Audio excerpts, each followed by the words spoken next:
Principles of accounting, accounting के क्या rules हैं। प्रिंसिपल का मतलब ये होता है क्या रूल है, इस वीडियो के अंदर हम जानेंगे और उनकी क्यों ज़रूरत पड़ती है हमें, वो सारी चीज़ें हम इस वीडियो के अंदर डिटेल में जानेंगे। और ये MBA, BBA, MCOM, BCOM या जितने भी दूसरे कोर्सेज़ हैं जहाँ पर अकाउंटिंग पढ़ाई जाती है, सभी के लिए बहुत इंपॉर्टेंट है। और मेरे चैनल का यूनिक पार्ट ये है कि मैं आपको इस चैनल पे बहुत ही आसान से शब्दों में चीज़ों को समझाता हूँ ताकि सबको समझ आ जाए, किसी को रटने की ज़रूरत ना पड़े। सो वीडियो स्टार्ट करते हैं। सबसे पहले हम देख लेते हैं कि इनकी ज़रूरत क्यों है, इन प्रिंसिपल्स की, इन रूल्स की। तो यहाँ पर देखो, सबसे पहले ये 14 प्रिंसिपल्स हैं, द 14 प्रिंसिपल्स ऑफ अकाउंटिंग। ये याद रखना है, 14 प्रिंसिपल्स होते हैं, 14। इनकी ज़रूरत पड़ती है स्टैंडर्डाइज के लिए, एक्यूरेसी के लिए, ट्रांसपेरेंसी के लिए, कंपेरेबिलिटी के लिए, फाइनेंशियल रिपोर्टिंग में, जो कि यहाँ पे स्टेक होल्डर्स और बिजनेस दोनों को प्रोटेक्ट करता है। अब समझा देता हूँ मैं आपको, ये तो इंग्लिश में था, इजी लैंग्वेज में समझाता हूँ। सबसे पहले आपको ये पता चल गया 14 प्रिंसिपल्स हैं। इनकी ज़रूरत इसलिए पड़ती है ताकि यहाँ पर जो रिपोर्ट हम तैयार करते हैं, फाइनेंशियल रिपोर्ट, जो कि बिजनेस के लिए काम आता है या स्टेक होल्डर्स देखते हैं हमारा रिपोर्ट, जो कि ऑलरेडी मैंने पहले लेक्चर में डिस्कस कर लिया था अकाउंटिंग का और ब्रांचेस ऑफ अकाउंटिंग, डिटेल में बात करी थी, प्लेलिस्ट देख लेना एक बार अकाउंटिंग वाली। तो यहाँ पर हम जब रिपोर्ट तैयार करते हैं तो वो ट्रांसपेरेंट हो, रिपोर्ट यहाँ पर दिखे, कोई अंदर गलती ना हो या कोई ऐसी चीज़ छुपाई ना गई हो, कंपेरेबिलिटी हो, यानी कंपेयर कर सके हम पिछले ईयर से, हम या पिछले दूसरे किसी अदर बिजनेस से हम कंपेयर कर सकें, यहाँ पर कंपेरेबल हो, एक्यूरेसी हो, गलती ना हो, एक्यूरेट हो, स्टैंडर्डाइज हो, एक फॉर्मेट हो, एक स्टैंडर्ड जो हो वो सेट होना चाहिए, इस वजह से। बाकी आगे जब हम अभी इस वीडियो के अंदर 14 प्रिंसिपल्स कवर करेंगे तो चीज़ें ज़्यादा क्लियर होंगी। तो चलते हैं आगे। तो यहाँ पर सबसे पहला जो प्रिंसिपल है, रूल है, वो है बिजनेस एंटिटी प्रिंसिपल। नाम से ही लग रहा है, देखो आपको थोड़ा सा यहाँ पर याद तो करना पड़ेगा नाम, बाकी अंदर की बात आपको समझ आ जाएगी नाम से ही। देखो यहाँ पर क्लियरली लिखा है, the business and the owner are separate, their finances must not be mixed. समझने का ये मतलब है कि जो बिजनेस है और उस बिजनेस का जो मालिक है वो दोनों अलग अलग हैं, एक में नहीं है। फॉर एग्जांपल, अगर कोई बिज़नेस का ओनर है, कोई मालिक है, अगर वो पर्सनल यूज़ के लिए बैंक से लोन ले रहा है या कहीं से भी, तो वो बिज़नेस में काउंट नहीं किया जाएगा, बिज़नेस में रिकॉर्ड नहीं किया जाएगा, वो उसके अलग खुद के पर्सनल खर्चे हैं, तो वो मिक्स नहीं किया जाएगा। ये समझाने की कोशिश है, पहला रूल। दूसरा यहाँ पर गोइंग कंसर्न, कंसर्न आपको पता है मतलब होता है बेसिकली हिंदी में देखो तो चिंता। यहाँ पर assumes the business will continue to operate for the foreseeable future, यानी कि हम ये एज्यूम करके चलते हैं कि जो हमारा बिजनेस है वो कंटिन्यू रहेगा फ्यूचर में, कभी बंद नहीं होगा। ये हमें, ये दूसरा है, बहुत ईजी है। थर्ड यहाँ पर है मॉनेटरी यूनिट प्रिंसिपल। नाम से लग रहा है मॉनेटरी, यानी हम उन्हीं ट्रांजैक्शंस को रिकॉर्ड करेंगे जो मेजरेबल हो, जिनको हम मेज़र कर सकते हैं। अब जिनको हम मेज़र नहीं कर सकते, फॉर एग्जांपल हम क्वालिटी को मेज़र नहीं कर सकते, तो हम उसको रिकॉर्ड नहीं करेंगे। और मनी के फॉर्म में हो, देख सकते हो, मेजरेबल इन मनी, उन्हीं को हम रिकॉर्ड करेंगे। यहाँ तक समझ आ गया। नेक्स्ट जो प्रिंसिपल है, रूल है, वो है अकाउंटिंग पीरियड प्रिंसिपल। अब नाम से ही लग रहा है अकाउंटिंग पीरियड, यानी यहाँ पर एक पीरियड होगा, एक ड्यूरेशन होगा।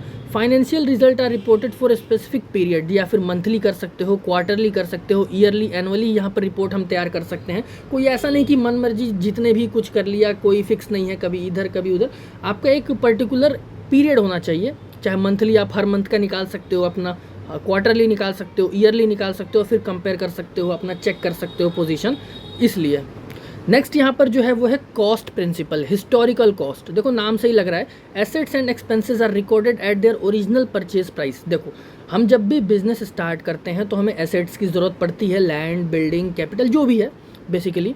और यहाँ पर हमें खर्चे भी होते हैं, जो भी हम खर्च करते हैं, कोई भी चीज़ हमने किया, अगर हमने एक्सपेंस में बहुत कुछ आ जाता है, जो भी हमने खर्चा किया है बिजनेस से रिलेटेड, वो तभी उनको जो रिकॉर्ड किया जाएगा उनका अमाउंट, वो उनके ओरिजिनल परचेज प्राइस पे ही किया जाएगा। सपोज़ अगर किसी मैंने अगर बिज़नेस स्टार्ट किया है और अगर मैंने 20 लाख का फॉर एग्जांपल लैंड लिया है, तो हम उसको रिकॉर्ड करेंगे 20 लाख का।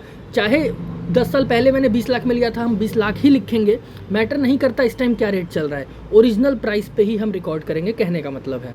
नेक्स्ट यहाँ पर है डुअल एस्पेक्ट प्रिंसिपल, बहुत ईजी है, डबल एंट्री नाम भी सुना होगा आपने। Every transaction affects two account, debit is equals to credit, debit भी होगा क्रेडिट भी होगा, और ये यहाँ पर देख सकते हो। तो ये बहुत बेसिक है, इस चीज़ का ध्यान देना, और ये होना ही होना है। तो ये एक नेक्स्ट रूल था। उसके बाद जो नेक्स्ट प्रिंसिपल है वो है रेवेन्यू रिकग्निशन प्रिंसिपल। नाम से ही लग रहा है, revenue is recognised when it is earned, not when cash is received.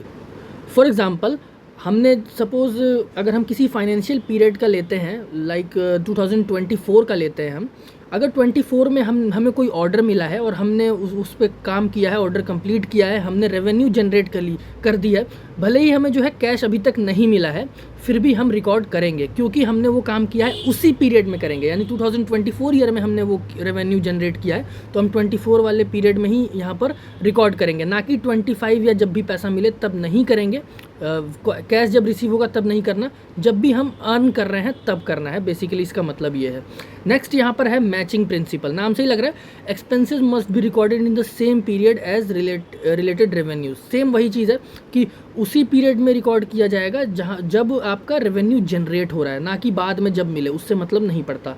Next यहाँ पर है फुल डिस्क्लोजर प्रिंसिपल, नाम से ही लग रहा है। All important financial information must be disclosed in report. Disclose होता है यानी कि दिखाना, कोई कुछ भी क्लोज ना करना, कुछ भी हाइड ना करना, सारी चीज़ें दिखानी हो, ट्रांसपेरेंसी होनी चाहिए। कहने का ये मतलब है सारी चीज़ें इन्फॉर्मेशन दिखानी है रिपोर्ट के अंदर। नेक्स्ट यहाँ पर है ऑब्जेक्टिविटी प्रिंसिपल, नाम से ही लग रहा है। Record should be based on verifiable evidence not opinion.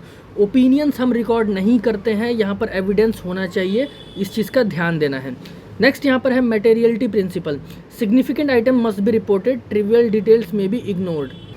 यहाँ पर सिंपल सी चीज़ है, मटेरियलिटी मतलब जो इंपॉर्टेंट है, यहाँ पर सिग्निफिकेंट जो ज़रूरी, जो महत्वपूर्ण आइटम्स हैं हम उसको ज़रूरी है रिकॉर्ड करना। और यहाँ पर जिससे लेना देना नहीं है, ज़्यादा कुछ मतलब ज़्यादा इंपॉर्टेंट ना हो, उसको हम इग्नोर कर सकते हैं, जिसका बिजनेस से कोई लेना देना नहीं हो, अगर कोई अलग सा खर्च है तो। कंसिस्टेंसी प्रिंसिपल की अगर हम बात करें, बहुत इंपॉर्टेंट है ये। The same accounting method should be used across periods for comparability. देखो यहाँ पर हमने पढ़ा था कि क्यों ज़रूरत पड़ती है, तो कंपैरिजन यहीं पे मेन चीज़ है। हमें कंसिस्टेंसी बनाए रखनी है, यानी कि जिस फॉर्मेट में, जिस तरीके से हम यहाँ पर रिकॉर्ड करते आ रहे हैं, हमें चेंज नहीं करना। फॉर एग्जाम्पल 2024 फाइनेंशियल ईयर में अगर हम किसी एक तरीके से कर रहे हैं तो 25 में हम दूसरे तरीके से नहीं कर सकते, हम कंपेयर ही नहीं कर पाएंगे फिर दोनों को। फॉर एग्जाम्पल हमने जो है किसी एसेट का डेप्रिसिएशन रेट जो है, कभी अगर हम सिंपल इंटरेस्ट के थ्रू रख रहे हैं और किसी साल हम कंपाउंड पे रख रहे हैं, तो ये हम कंपेयर नहीं कर सकते। ये यार एक बेसिक सा बहुत मतलब एग्जांपल था। अब आपको शायद अभी इस टाइम इतना समझना है, आगे समझ आ जाएगा। नेक्स्ट यहाँ जो हमारा प्रिंसिपल है वो है कंजर्वेटिज्म, यानी कि यहाँ पर नाम से ही लग रहा है, record potential losses not potential gain, avoid overstating profits. यहाँ पर आप देख सकते हो कि जो पोटेंशियल लॉसेज है उसी को रिकॉर्ड करना है, ना कि पोटेंशियल गेन्स को, और हमें ओवरस्टेटिंग प्रॉफिट को अवॉइड करना है।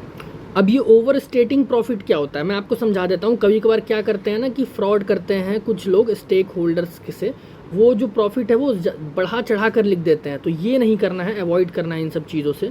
नेक्स्ट यहाँ पर है एक्रूअल प्रिंसिपल, यानी कि transactions are recorded when they occur not when cash change hand. मतलब जब भी होता है, अकर होता है, तभी हमें ट्रांजैक्शन रिकॉर्ड करना है। जब कैश मिले या ना मिले उससे मतलब नहीं है, जब भी हो हमें करना है।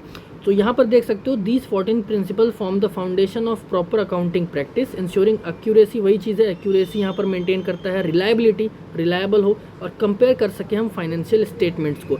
ये बेसिक 14 प्रिंसिपल्स थे और कॉन्सेप्ट्स अलग है, उन पे हम आगे लेक्चर कर लेंगे उस पर। और जितनी भी थ्योरीज पार्ट है जल्द करने वाला हूँ, उसके बाद हम न्यूमेरिकल्स भी करेंगे, यानी हम जर्नल एंट्रीज करेंगे, लेजर बनाएंगे, ट्रायल बैलेंस, जो भी है सारी चीज़ें हम कवर कर देंगे यहाँ पर। अकाउंटिंग चाहे फाइनेंशियल कॉस्ट जो भी है, इवन जो मार्केटिंग के क्लासेस हो गई, HR की क्लासेस हो गई, सारी हम कवर कर देंगे इस चैनल पे, चाहे मैनेजमेंट और कॉमर्स रिलेटेड जितने भी सब्जेक्ट हैं। तो यार यहाँ पर जो है ना, आपको काम ये करना है कि सब्सक्राइब करके बेल आइकन प्रेस करो, ताकि आपको पता है काफ़ी न्यू चैनल, तो आपकी काफ़ी सपोर्ट की ज़रूरत भी है। बाकी मेरा एक और चैनल है जिसमें मैं गाइड करता हूँ DMS बेस्ट के नाम से, तो उसको भी आप जाकर चेक कर लेना, लिंक आपको डिस्क्रिप्शन में मिलेगी। बाकी मिलते हैं नेक्स्ट क्लास में।